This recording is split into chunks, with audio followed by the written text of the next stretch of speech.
Hi guys, I am Sri Vikas, your mathematics teacher. Now we are going to study about the proof of irrational number. जैसा कि हम देख सकते हैं कि हमारा क्वेश्चन है prove that √3 is an irrational number. Prove that √3 is an irrational number. आपको प्रूफ करना है कि √3 एक इरेशनल नंबर है. तो जानिए √3 को इरेशनल नंबर हम लोग कैसे प्रूफ करेंगे. बहुत से मैथ में हम लोग LHS से चलते हैं और RHS लाकर प्रूफ करते हैं. तो किसी किसी मैथ में RHS से चलकर LHS लाया जाता है. कहीं कहीं LHS को भी तोड़ते हैं, RHS को भी तोड़ते हैं और दोनों को इक्वल प्रूफ करते हैं. कहीं कहीं थ्योरम तो कहीं कहीं गणितीय आगमन का सिद्धांत, प्रिंसिपल ऑफ मैथमेटिकल इंडक्शन आदि का उपयोग करके हम लोग प्रूफ करने के लिए सीखते हैं. लेकिन यहाँ पर √3 is an irrational number proof करने की बात हो तो हम लोग इसे कंट्राडिक्शन अर्थात विरोधाभास का प्रयोग करके इसे प्रूफ करते हैं. तो क्या है कंट्राडिक्शन? विरोधाभास क्या है? विरोध का आभास होना विरोधाभास है, कंट्राडिक्शन है. इस कंट्राडिक्शन विरोधाभास को समझाने के लिए चलिए हम आपको एक एग्जाम्पल देकर समझाते हैं. यह एग्जाम्पल थोड़ा अटपटा लगेगा लेकिन थोड़ी सी इसको समझ लीजिएगा तो यह मैथ बहुत आसान हो जाएगा. विरोधाभास की बात कर रहे हैं हम लोग. मान लें कि किसी के घर में चोरी होती है, रात का समय है, कोई व्यक्ति उसके घर में घुस जाता है, उसके हाथ में पिस्तौल होता है. मान लिया जाए कि वह व्यक्ति पकड़ा जाता है और पकड़ाए जाने के बाद थाना जाता है, मामला कोर्ट तक पहुंचती है. तो उस व्यक्ति को डायरेक्ट सजा नहीं हो जाती है, उसे प्रूफ करना पड़ता है कि वह चोर है, उसके बाद ही उसे सजा मिलती है. अब बात रही कि प्रूफ कैसे किया जाएगा कि वो चोर है. यदि घर में CCTV कैमरा लगा हो तब तो आसानी से सबूत दिया जा सकता है, लेकिन जब CCTV कैमरा नहीं लगा हो तब इसे कैसे प्रूफ किया जाएगा. मान लिया जाए कि कहा जाएगा कि यह व्यक्ति अनजान है, हमारे घर में रात के समय में घुसा हुआ था, इसके हाथ में पिस्तौल था, तो यह चोरी करने के इरादे से ही मेरे घर में आया था. तो हो सकता है कि चोर अपने सफाई में कहे, या ऐसा भी हो सकता है कि वह उसका कोई पुराने साथी हो या संबंधी हो, जान पहचान के हो, उससे पुराना बदला लेने के लिए उसे बुलाया गया हो और रात के समय में उसे पिस्तौल दिखाकर उसको मारने की कोशिश की जा रही हो और वह आत्म सुरक्षा में वह उसी का बंदूक छीनकर है ना हाथ में ले लिया हो. तो यह बात हो सकती है कि वह चोर हो भी सकता है या चोर नहीं भी हो सकता है. यदि CCTV कैमरा लगा होता तो साफ एक्टिविटी पता चलता, लेकिन CCTV कैमरा नहीं लगा हुआ है तो चोर भी अपना पक्ष रखेगा और जिसके यहाँ चोरी हुई है वो भी अपना पक्ष रखेगा. तो अंततः यदि वकील जो है इससे पूछे कि क्या सबूत है तो लास्ट में बंदा थक जाएगा और कहेगा कि यदि हम चलिए मान लेते हैं कि ये चोर नहीं है, ये साबित करके दिखलाए कि ये चोर नहीं है. यदि इसने साबित कर दिया कि हम चोर नहीं हैं तो हम भी मान लेंगे, और यह अपने आप को साबित नहीं कर पाया कि हम चोर नहीं हैं तो स्पष्ट माना जाएगा कि यह चौर है। ठीक इसी प्रकार की बातें रूट थ्री को अपरिमेय, रूट थ्री को इरेशनल प्रूफ करने में की जाती है। ऐसे तो इसे प्रूफ करने के लिए हम लोग दो तीन तरह से प्रूफ करते हैं। जैसा कि आप लोग सभी जानते होंगे कि कोई नंबर अंदर रूट में हो और उसका पूरा पूरा स्क्वायर रूट नहीं निकल रहा हो या उसका पूरा पूरा रूट नहीं निकल रहा हो तो ऐसे नंबर को इरेशनल नंबर कहते हैं। लेकिन इतना कह देने से सिर्फ काम नहीं चलता है। जैसे कि रात का समय हो, उसके हाथ में पिस्तौल हो, किसी के घर पे आया हो, तो इससे यह साबित नहीं हो जाता है कि वह चोर है। ठीक उसी तरह से रूट में है ना, यह रूट से बाहर नहीं निकल पा रहा है, तो यह तो स्पष्ट है, हम लोग जानते हैं कि रूट में रहे और रूट से बाहर ना निकले तो इसे इरेशनल कहते हैं। चलिए ये इरेशनल है, लेकिन इतना कह देने से इसका प्रूफ नहीं हो जाता है। हाँ, इस तरह का मेथड का यूज हम ऑब्जेक्टिव क्वेश्चन को सॉल्व करने में कर सकते हैं, लेकिन यह इसका प्रूफ नहीं होता है। सिर्फ यह एक मेथड है पहचानने का कि यह इरेशनल है कि नहीं। चलिए प्रूफ कैसे करते हैं। हमें प्रूफ करना है कि रूट थ्री जो है यह एक इरेशनल नंबर है। इस बात को प्रूफ करने के लिए हम कहते हैं कि इस तरह से कहते हैं कि देखो भैया ये रूट में है और इसका पूरा पूरा रूट नहीं निकल रहा है, कंप्लीट रूट नहीं निकल रहा है, यानी कि ये इरेशनल है। लेकिन इतना कह देने से सिर्फ काम नहीं चलता है, तो हम इसी से कहेंगे कि भैया तू ही प्रूव करो कि तुम इरेशनल नहीं हो। यदि तुम अपने आप को इरेशनल नहीं प्रूव किया तो हम समझ जाएंगे कि चलो भैया तुम इरेशनल हो। कहने का मतलब है कि if it is possible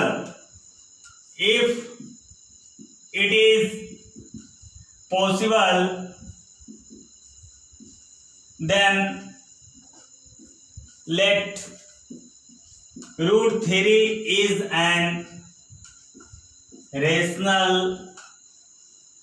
number। यदि ऐसा पॉसिबल है तो हम मान लेते हैं कि रूट थ्री एक रेशनल नंबर है। तो रूट थ्री को हम कैसा नंबर मान रहे हैं? रेशनल नंबर मान रहे हैं। यदि रूट थ्री अपने आप को रेशनल प्रूफ कर देता है, यदि रूट थ्री अपने आप को साधु प्रूफ कर देता है तब तो मान लेंगे कि ये रेशनल है, और ये अपने आप को रेशनल नहीं प्रूफ कर पाएगा तो स्पष्ट हो जाएगा कि ये इरेशनल है। तो चलिए ये तो इरेशनल है हम सभी जानते हैं, लेकिन रूट थ्री अपने आप को रेशनल कह रहा है, यानी कि ये अपनी झूठी बातों के जाल में फंस गया है और इसे हम आगे ले चलेंगे। तो हम कहेंगे, यदि ये बात कोर्ट में गई हो तो हम कहेंगे मिलॉर्ड यदि रूट थ्री अपने आप को रेशनल कह रहा है तो यह साबित करे कि हम रेशनल हैं। तो रूट थ्री कहेगा हाँ हम रेशनल हैं। तो हम कहेंगे कि यदि रूट थ्री एक रेशनल नंबर है तब तो रूट थ्री p/q के फॉर्म में होना चाहिए, क्योंकि रेशनल नंबर p/q के फॉर्म में होता है। तो कहेगा हाँ देखो मेरे नीचे कुछ नहीं तो 1 है, हम भी तो p/q के फॉर्म में हैं। तो हम इसको आगे बातों में फंसाते जाएंगे और झूठ एक न एक दिन बेनकाब होगा ही। इसी तरह से रूट थ्री रेशनल है, ये झूठ बोल चुका है, हम इसको आगे ले चलेंगे और ये झूठ आगे चल के जरूर पकड़ा जाएगा।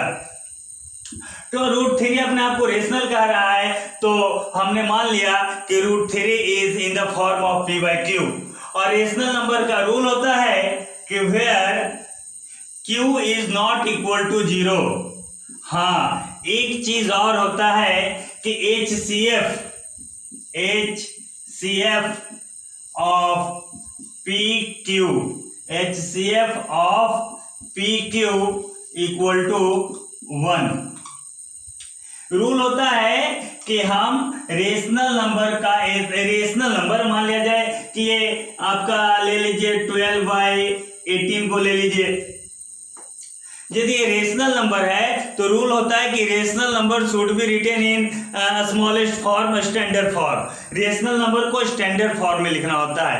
हम 12/18 नहीं लिख सकते हैं। हम इसको जब भी लिखेंगे तो कितना लिखेंगे, इसको सिंपलेस्ट फॉर्म में कर देते हैं, स्टैंडर्ड फॉर्म में कर देते हैं। कैंसिलेशन कर दीजिए, 6 2 जा 12 और 6 3 जा 18 यानी 2/3। यानी कि 12/18 को जब भी लिखना होगा तो according to definition of rational number 12/18 is written as 2/3।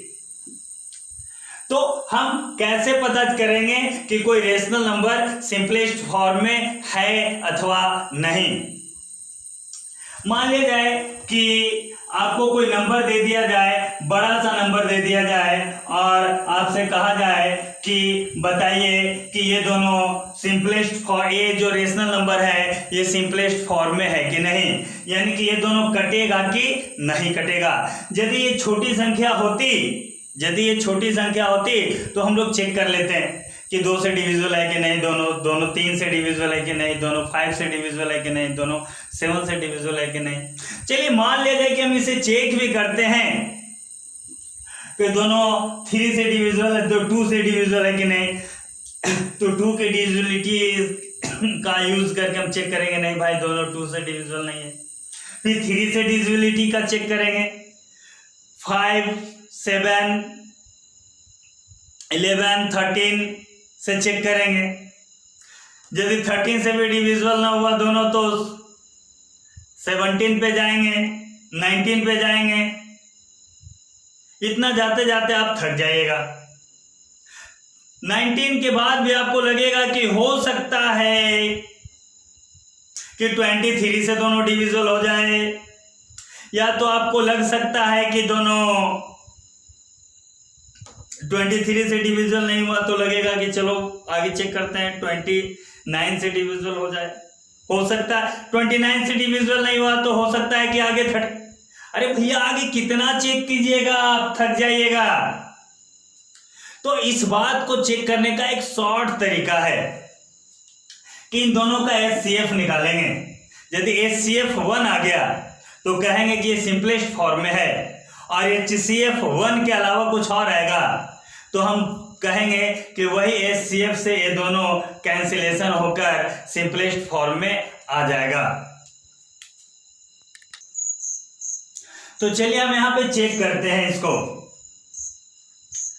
12/18 को हम लोग चेक करते हैं कि क्या 12/18 सिंपलेस्ट फॉर्म अर्थात स्टैंडर्ड फॉर्म में है कि नहीं। तो इसके लिए 12 और 18 का HCF निकाल लीजिए।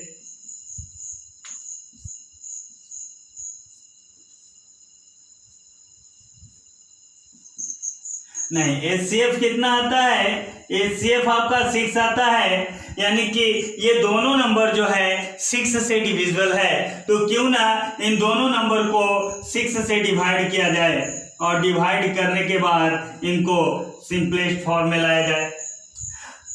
चलिए देख लेते हैं इसको कि क्या ये 2/3 सिंपलेस्ट फॉर्म में है कि नहीं। तो 2 और 3 का HCF निकाल के देखिए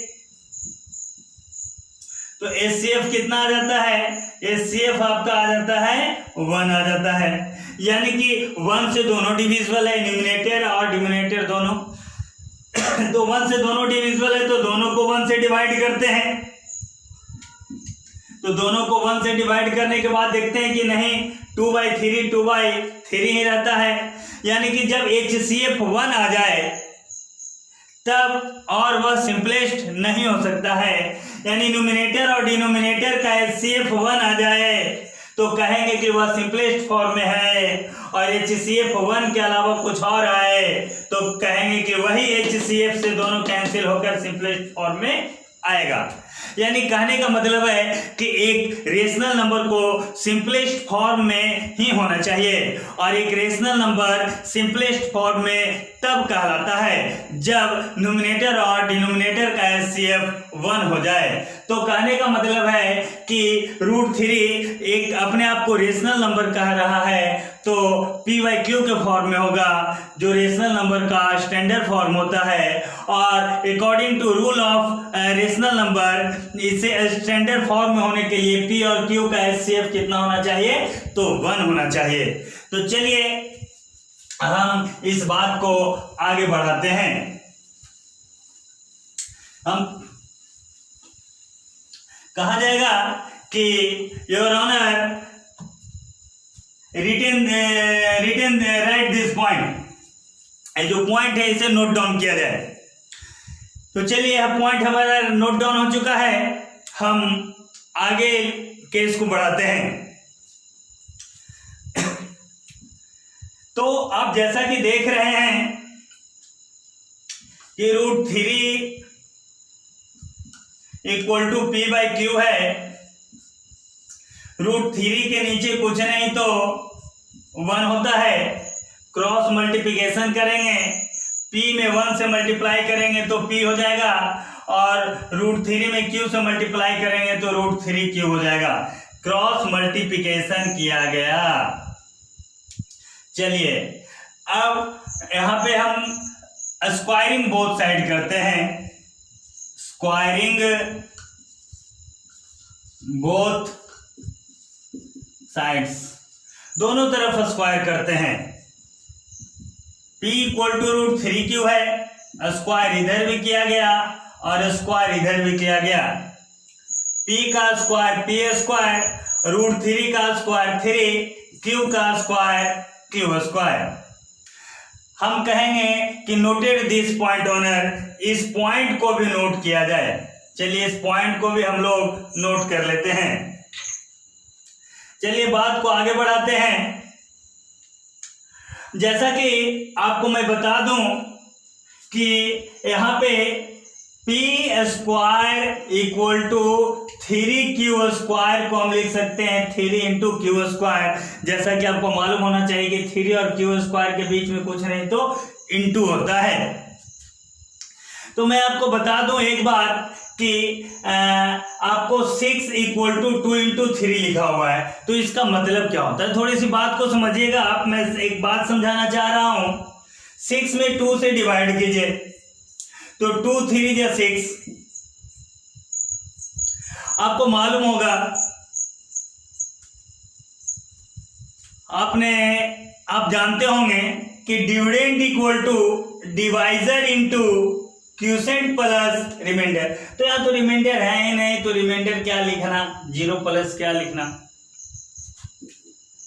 यदि हम 6 में 3 से डिवाइड करते हैं तो इसे लिखेंगे 3 2 जा 6, कैंसिल हो गया, तो लिखेंगे dividend = divisor into quotient plus remainder, तो कुछ है ही नहीं।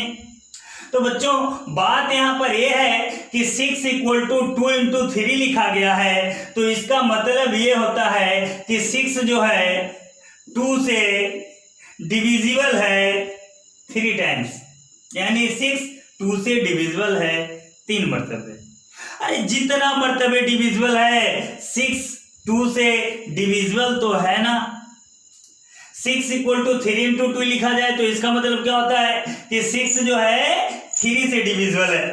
6 = 2 × 3 का मतलब हो गया कि 6 2 से डिविजिबल है, और 6 = 2 × 3 3 × 2 लिखा हुआ है, यानी 6 3 से डिविजिबल है।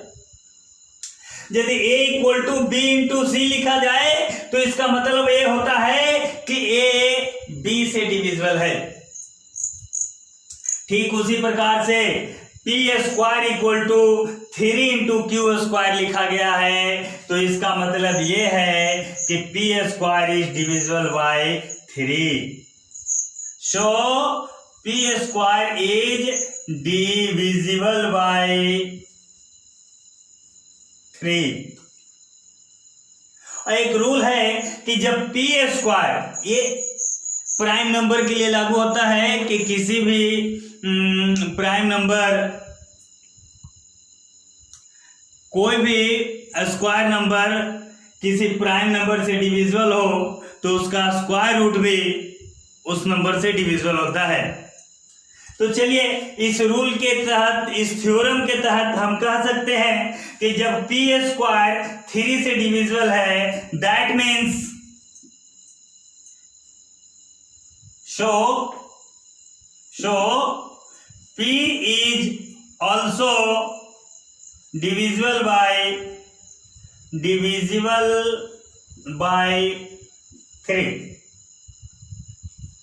इस पॉइंट को भी नोट किया जाए। जैसे यहाँ पे आपको कंफ्यूजन हो रही होगी कि सर यहाँ पे जब पी स्क्वायर 3 से डिविजिबल है तो पी 3 से कैसे डिविजिबल होगा। चलिए हम आपको एक एग्जांपल देकर समझाने की कोशिश करते हैं। जैसे 49 प्राइम नंबर का स्क्वायर है।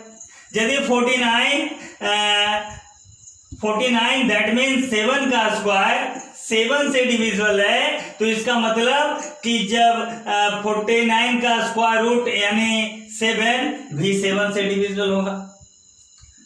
जब 7 का स्क्वायर 7 से डिविजिबल है तो 7 भी 7 से डिविजिबल होगा। 3 का स्क्वायर अर्थात 9 3 से डिविजिबल है तो 3 भी 3 से डिविजिबल होगा। ठीक उसी प्रकार से पी स्क्वायर 3 से डिविजिबल है तो इसका मतलब पी भी 3 से डिविजिबल होगा। तो ये अपनी झूठी तर्कों में फंसता जा रहा है और एक समय आएगा जब हमारा निष्कर्ष निकलेगा। बस थोड़ी सी बात और है, P is divisible by 3। P is divisible by 3। जब P 3 से डिविजिबल है तो ये लैंग्वेज फॉर्म में है, ये लैंग्वेज फॉर्म में है। इसे हम लोग सिंबलिक फॉर्म में, सांकेतिक भाषा में ऐसे लिखेंगे P = 3m। यदि 6 = 3 × 2 लिखा गया था, यानी 6 3 से डिविजिबल है 2 मर्तबे, तो इसका मतलब हो गया कि P 3 से डिविजिबल है m मर्तबे। अरे भैया कितना मर्तबे डिविजिबल हो, P 3 से डिविजिबल है, P is divisible by 3। जो बात ये है वही बात ये है। यहाँ सिंबल में लिखा गया है और यहाँ लैंग्वेज में लिखा गया है। ये आपका लैंग्वेज वाला फॉर्म है, ये आपका सिंबल वाला फॉर्म है। दोनों एक ही बात कह रहा है। ये भी कह रहा है कि P 3 से डिविजिबल है और ये भी वही बात कह रहा है कि P 3 से डिविजिबल है। Where m is an integer, where m is a integer, जहां m जो है कोई एक इंटीजर है, तो कहने का मतलब ये है कि ये जो p है ना, इसका वैल्यू हम लोग a में पुट करेंगे। Putting the value of p, putting the value of p in equation a, in equation A जो इक्वेशन है, ए इक्वेशन में p का वैल्यू पुट करेंगे। ये हमारा इक्वेशन कितना है, p स्क्वायर = 3q²। p का वैल्यू कितना पुट करना है, p के बदले हम लोग को 3m पुट करना है। स्क्वायर तो स्क्वायर, 3q² तो q², 3 का स्क्वायर 9, m का square m², 3q² 9m²। Into में 3 उधर गया तो डिवाइड में 3, इधर बच गया आपका q²। 3 3 जा 9, q² = 3 × m²। इसको पहले और इसको बाद में लिख दिया। p² = 3 × q², इसका मतलब कि p² is divisible by 3, तो q² = 3 × m², यानी कि q² is divisible by 3। So q² is divisible by 3। और आपको मालूम है ना कि जब p का स्क्वायर 3 से डिविजिबल था तो p भी 3 से डिविजिबल होता है। ठीक उसी प्रकार से जब q स्क्वायर 3 से डिविजिबल है ना तो q भी 3 से डिविजिबल होगा। सो q is also divisible by 3। यह आपका है इक्वेशन सेकंड। जरा हम लोग फर्स्ट और सेकंड पे गौर फरमाएंगे। From first and second, first को देखा जाए और सेकंड को देखा जाए तो फर्स्ट आपसे कहता है कि p इज डिविजिबल बाय 3 और सेकंड कहता है कि q इज डिविजिबल बाय 3। यहां कहा जा रहा है कि p 3 से डिविजिबल है और यहां कहा जा रहा है कि q 3 से डिविजिबल है, यानी p भी 3 से डिविजिबल है और q भी 3 से डिविजिबल है। From first and second p and q both are divisible by 3। कहा गया कि फर्स्ट कहता है कि p 3 से डिविजिबल है और सेकंड कहता है कि q 3 से डिविजिबल है। जब p भी 3 से डिविजिबल है और q भी 3 से डिविजिबल है तो p और q जब दोनों 3 से डिविजिबल है तो आपने p और q दोनों को q ने कैंसिल करके स्टैंडर्ड फॉर्म में लिखा।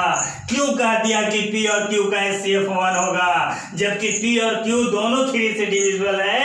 इसका मतलब ये होता है कि HCF of PQ equal to 3। HCF of PQ equal to not 1। ये कह रहा था, बहुत मजे से कह रहा था कि हम रेशनल नंबर हैं और हम p बाई क्यू के फॉर्म में होंगे और हमारा न्यूमिनेटर p और डिनोमिनेटर q का HCF 1 होगा। लेकिन आपने प्रूफ किया कि p और q का HCF 3 है, 1 नहीं है, यानी ये झूठ बोल रहा है कि हमारा HCF 1 होगा, यानी इसका HCF 1 नहीं है, यानी कि ये झूठ बोल रहा है। कंट्राडिक्शन हो गया, विरोध हो गया, ये अपने ही बातों का विरोध कर दिया। कहीं ये कह रहा था कि हमारा HCF 1 होगा और अब कह रहा है कि हमारा HCF 1 नहीं होगा, ये अपने ही बातों का विरोध कर दिया। यानी there is contradiction, there is contradiction